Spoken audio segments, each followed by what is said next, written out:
नमस्कार साथियों, मैं विशाल शर्मा आपका स्वागत करता हूं अपने YouTube channel Vrinda short and team पर। साथियों, आज हम रामधारी गुप्ता खंड 1 की प्रतिलेखन संख्या 12 लिखेंगे, जिसकी स्पीड रहेगी 80 वर्ड पर मिनट। इस डिक्टेशन से संबंधित जो स्मार्ट आउटलाइंस हैं, इन्हें मैं स्क्रीन पर दे रहा हूं। इन्हें आप पहले बनाकर देखें, उसके बाद डिक्टेशन लिखें। अब मैं डिक्टेशन बोलने जा रहा हूं। रेडी। अध्यक्ष महोदय, जिस भावना से मैंने यह बिल पेश किया है, उसको विरोधी पक्ष के लगभग सभी सदस्यों ने एक मत से महसूस किया है कि देश में बेकारी की जो समस्या है वह एक भयंकर समस्या है और उसके कारण हमारे देश का विकास, चाहे वह सामाजिक हो, आर्थिक हो या सांस्कृतिक हो, रुका हुआ है। और ऐसी स्थिति में हम आगे बढ़ नहीं सकते हैं। इसी प्रकार से इस परिस्थिति का निर्माण हम पिछले 54 वर्षों से देख रहे हैं। मंत्री महोदय ने यहाँ पर अभी कहा कि राष्ट्रपति इस काम को नहीं कर सकते हैं क्योंकि वह उनके अधिकार के बाहर है।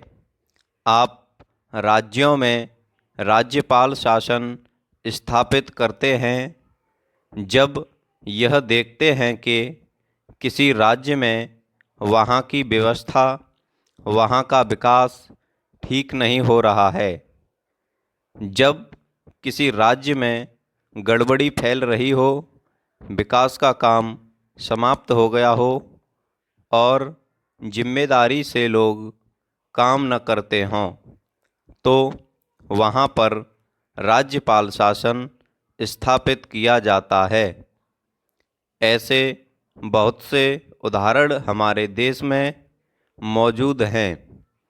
उसी प्रकार से हमारे राष्ट्रपति हैं और अगर देश में इस तरह की स्थिति वर्षों तक चले तो कोई कारण नहीं है।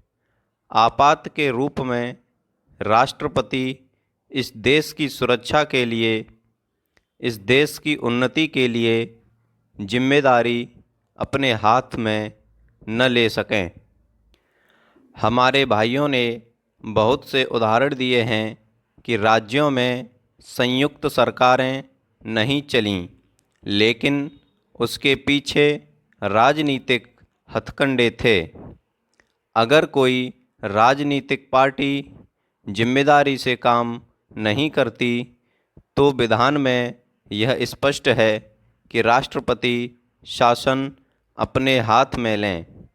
मैं एक उदाहरण देता हूँ कि संविधान में आदिवासी हरिजनों के उत्थान के लिए प्रण किया गया था कि 10 वर्ष में उनकी सामाजिक तथा आर्थिक स्थिति को सुधार देंगे।